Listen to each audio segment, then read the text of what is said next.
قرآن مجید میں اللہ تعالیٰ کا ارشاد ہے وَلَوْ تَقَوَّلَ عَلَيْنَا بَعْضَ الْأَقَاوِيلِ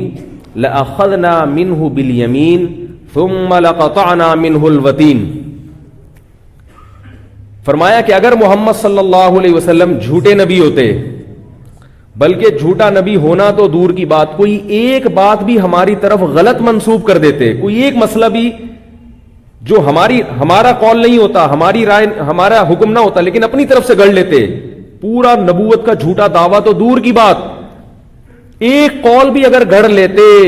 لَأَخَذْنَا مِنْهُ بِالْيَمِينِ، ہم ان کو دائیں ہاتھ سے پکڑتے، ثُمَّ لَقَطَعْنَا مِنْهُ الْوَتِينَ، اور ان کی شہرک کاٹ ڈالتے، پنپنے نہیں دیتے ہم ان کو.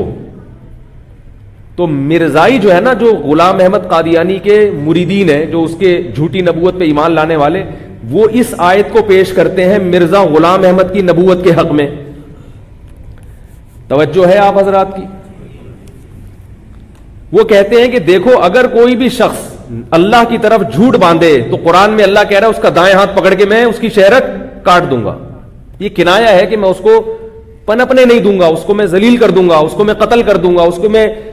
یعنی کچھ بھی سزا ایسی عبرتناک مل جائے گی اس کو کہ لوگوں کے سامنے اس کا جھوٹا ہونا واضح ہو جائے گا. تو کہتے ہیں مرزا کو تو نہیں ملی، مرزا نے تو اگر ہم یعنی جھوٹا نبی تھا تو ایک جھوٹ نہیں، پھر تو اس کی ہر بات اللہ پہ جھوٹ ہوگی نا. تو اتنے کروڑوں جھوٹ اس نے بولے، پھر بھی جناب دیکھو اس کے خلفاء لندن میں